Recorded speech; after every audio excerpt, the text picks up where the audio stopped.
ముందుగా మనం మేషరాశి గురించి గమనించాం. మేషరాశి చూసుకుంటే వీళ్ళకి ఒక తటస్థంగా ఉండేది అని మనం అనుకోవచ్చు.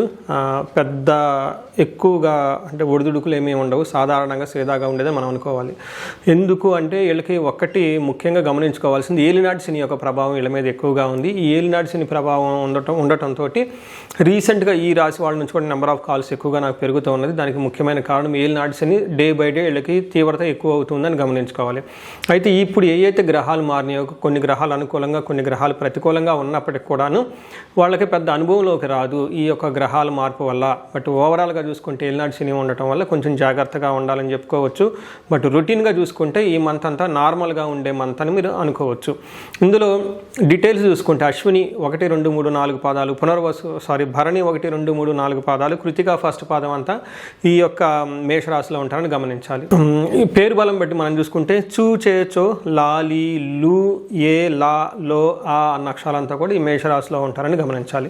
ముందుగా చెప్పుకున్న విధంగా 4 గ్రహాలు ఏవైతే మారుతూ ఉన్నాయో ఈ 4 గ్రహాల యొక్క ఇంపాక్టు ఒక్కొక్క రాశి మీద ఎలా ఉంది అనేది మనకి మహర్షులు లఘు గోచారం, సూక్ష్మ గోచారం అన్న ఒక విధానాన్ని ప్రవేశపెట్టారు. తద్వారా చిన్న చిన్న మాటలతోటి హోల్ రాశి అంతా ఎలా ఉంటుంది అని మనకు చక్కగా అర్థం చేసుకోవచ్చు. అందులో భాగంగా ఎప్పుడైతే సూర్యుడు ఈ యొక్క స్థితిలో ఉన్నారో వీళ్ళకి మనోరుజం, ధనలాభం, ధనప్రాప్తిం, విపత్తిం అని చెప్తారు. అంటే మనోరుజం అంటే మానసికంగా కొంచెం టెన్షన్గా ఉండే అవకాశం ఎక్కువగా ఉంటుంది, ధనలాభం ఉంటుంది, అకస్మాత్తుగా ధనం ఇంతకుముందు ఎక్కడైనా కనుక ఆగిపోయి ఉంటే ఆ ధనం వచ్చే అవకాశం ఎక్కువగా ఉంటుంది, విపత్తిం అంటే ట్రబుల్స్ ఎక్కువ వచ్చే అవకాశం ఎక్కువగా ఉంటుందని గమనించాలి. సో అయితే బట్ ఇవి చాలా తక్కువ మోతాదులో మీకు అనుభవంలోకి వచ్చే అవకాశం ఎక్కువగా ఉందని గమనించుకోవాలి. ఇందులో ముఖ్యంగా మీరు తెలుసుకోవాల్సింది ఏంటంటే ఒక్కొక్క గ్రహం ఎలాంటి ఫలితాన్ని ఇస్తుంది అని ఇప్పుడు మనం చూద్దాం.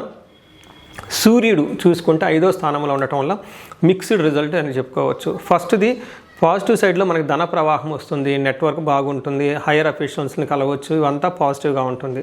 మీ యొక్క అధికారము, పలుకుబడి, స్టామినా అంతా అందరూ గుర్తించే విధంగా ఉంటుంది. అయితే సూర్యుడు 5వ స్థానంలో ఉండటంతో మనకేమవుతుందంటే దేహలాస్యం, మనస్తాపం, సుహృద్వేషం, ధన వ్యయం, బుద్ధి చాంచల్యం ఆప్నోతి, పంచమే రవి సంయుతే అంటారు. అంటే ఎప్పుడైతే జన్మరాశి నుంచి 5వ స్థానంలో సూర్యుడు ఉంటారో వాళ్ళకి దేహలాస్యం, శారీరకంగా లేజీగా బద్ధకంగా ఉంటుంది, మనస్తాపానికి గురవుతుంటారు, చిన్న చిన్న విషయానికి ఇబ్బందులు పడిపోతూ ఉంటారు, సుహృద్వేషం ఫ్రెండ్స్తో గొడవలు పడుతూ ఉంటారు, ధన వ్యయం విపరీతంగా ధనం ఖర్చు అయ్యే అవకాశం ఎక్కువగా ఉంటుంది. అంతేకాకుండా బుద్ధి చాంచల్యం ఆప్నోతి అని మనసు అనేది ఒకే చోట స్థిమితంగా ఉండదు, డెసిషన్స్ కరెక్ట్గా తీసుకోలేరు అని చెప్పుకోవచ్చు. బట్ యూజువల్గా 5వ స్థానంలో క్రూర గ్రహం ఉంటే కొన్ని విషయాల్లో మనకేం చెప్తారంటే జనరల్గా మనకి ఏం చెప్తారంటే 5వ స్థానంలో సూర్యుడు ఉంటే లేకుంటే ఎనీ క్రూర గ్రహం ఉంటే అందులో మనకి వ్యసనాలకు ఎక్కువగా ఏమంటారు అలవాటు పడే అవకాశం ఎక్కువగా ఉంటుంది, ఎడిక్షన్స్ ఎక్కువగా ఉండే అవకాశం ఎక్కువగా ఉంటుంది. కొన్నిసార్లు చేయాల్సిన పని చేయకుండా అనవసరమైన వాళ్ళతో ఫ్రెండ్షిప్ చేయటము, అటు ఇటు తిరగటము, లేకుంటే ఆల్కహాల్ ఇవన్నీ ఎక్కువ తీసుకోవటం, ఇట్లా రకరకాలన్నీ చేసే అవకాశం ఉంటుంది. కొంచెం జాగ్రత్తగా ఉండటం ఎంతైనా అవసరం అని చెప్పుకోవచ్చు. అయితే వీరికి ఉన్న అడ్వాంటేజ్ ఏంటంటే కుజుడు 3వ స్థానంలో ఉన్నారు ఒక 45 డేస్ వరకు. కుజుడు ఎప్పుడైతే ఒక మంచి పొజిషన్లో ఉన్నారో వీళ్ళల్లో ఉన్న ధైర్యము, సాహసము, రిస్క్ టేకింగ్ క్యాపబిలిటీసు, తర్వాత కమ్యూనికేషను, ట్రావెల్స్ ఇవన్నీ చక్కగా చేసే అవకాశం ఉంటుంది. ఇందులో మనకి ఏం చెప్తారంటే 3వ స్థానంలో కుజుడు ఉండటం వల్ల ఆరోగ్య, నిత్య సంతోష, బంధుమిత్ర సమాగమ, అర్ధలాభ, పుత్ర సౌఖ్యం, ఇష్టసిద్ధి, తృతీయగే భృగునందనే అంటారు. సో తృతీయగే ధారాసుతే అంటారు మనకి. అంటే దీని అర్థం ఏంటంటే ఈ టైంలో వీళ్ళకి ఆరోగ్యం బాగుంటుంది, సంతోషంగా ఉంటారు, బంధువులతోటి మిత్రులతోటి కలిసి ఉంటారు, అర్ధ లాభం అంటే ధనం ప్రవాహం వచ్చే అవకాశం ఎక్కువగా ఉంటుంది, పుత్రులతో చాలా బాగుంటారు. మెయిన్ ముఖ్యంగా గమనించాల్సిందంటే ఇష్టసిద్ధి అంటారు. అంటే మీకు ఇష్టమైన పనులు ఇప్పటిదాకా ఏదైనా చేయకుండా పెండింగ్లో ఉంటే ఈ పనులన్నీ ఇప్పుడు చక్కగా ముందుకొచ్చే అవకాశం ఎక్కువగా ఉంటుంది, అనుకున్న పనులన్నీ చక్కగా జరిగే విధంగా చక్కగా బాగుంటుంది. అయితే ఫాదర్కి హెల్త్ విషయంలో కొంచెం జాగ్రత్తగా ఉండటం ఎంతైనా అవసరం. ఇప్పటిదాకా మనం చూసుకుంటే సూర్యుడు కొంచెం ఇబ్బంది పెట్టే విధంగా, కుజుడు సపోర్ట్ ఇచ్చే విధంగా ఉన్నారు. ఇప్పుడు వీళ్ళకి శుక్రుడు వచ్చేటప్పటికి వీళ్ళకి 6వ స్థానంలో ఉన్నారు. ఎప్పుడైతే శుక్రుడు 6వ స్థానంలో ఉండటం ఇది అంత మంచి పొజిషన్ కాదు అని చెప్పుకోవచ్చు.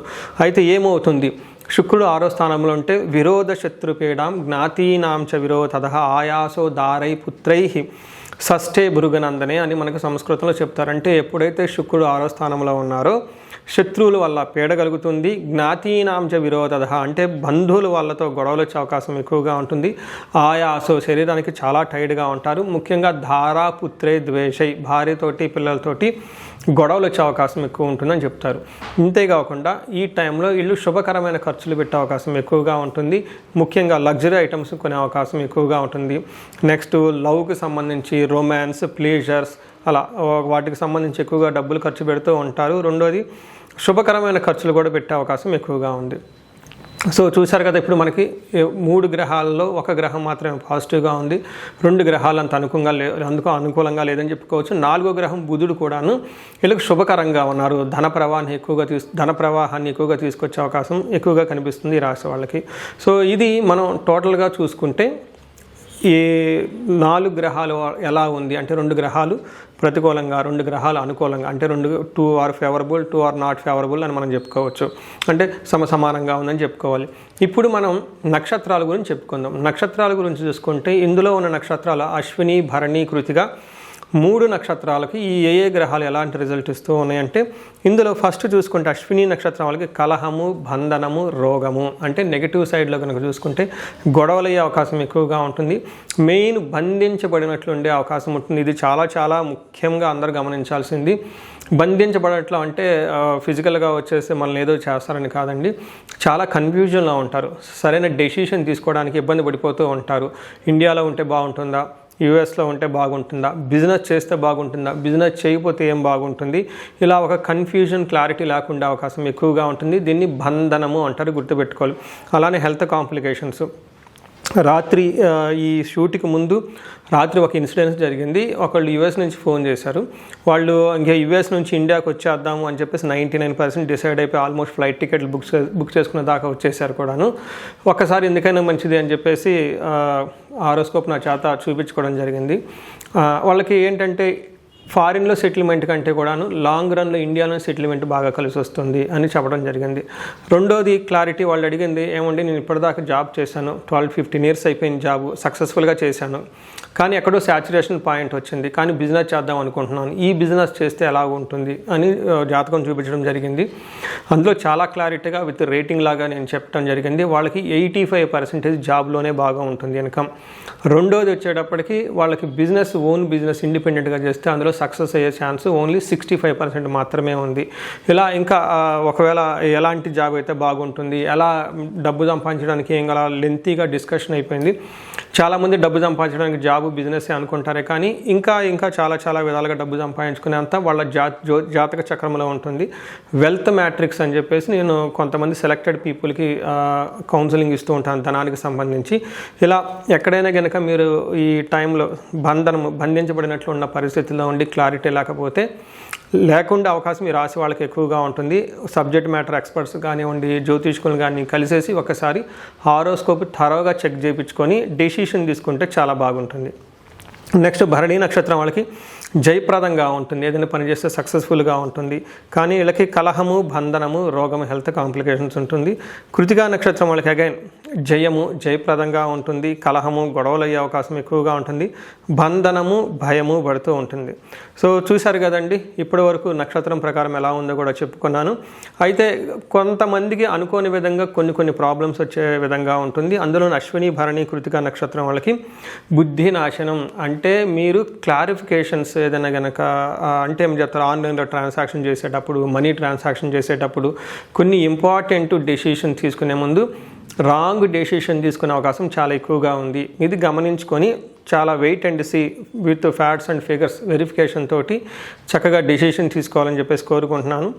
సో ఇది పరిహారాలు చూసుకుంటే వీళ్ళకి ఈ రాశి వరకు ఒక్క పరిహారం చూసుకుంటే ఇందులోకి సూర్యుడికి, కుజుడికి, అంటే వీళ్ళకి ఎక్కువగా రాముడికి సంబంధించి, లేదంటే ఆంజనేయ స్వామికి సంబంధించి, లేదంటే రామ ఆంజనేయ స్వామి ఎక్కడైనా కానీ కలిసి ఉంటే ఇలాంటి పటాలకు కానీ, లేదంటే అలాంటి గుళ్ళకి, లేదంటే రామాలయం విత్ ఆంజనేయ స్వామి ఇలా దేవస్థానాలు ఎక్కువగా దర్శించుకుంటే చాలా బాగుంటుంది.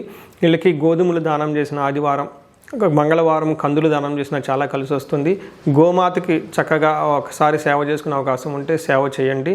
సో ఈ రాశి వాళ్ళకి అష్టైశ్వర్యాలు కలగాలి, భోగభాగ్యాలు కలగాలని చెప్పేసి కోరుకుంటున్నాను. నమస్తే.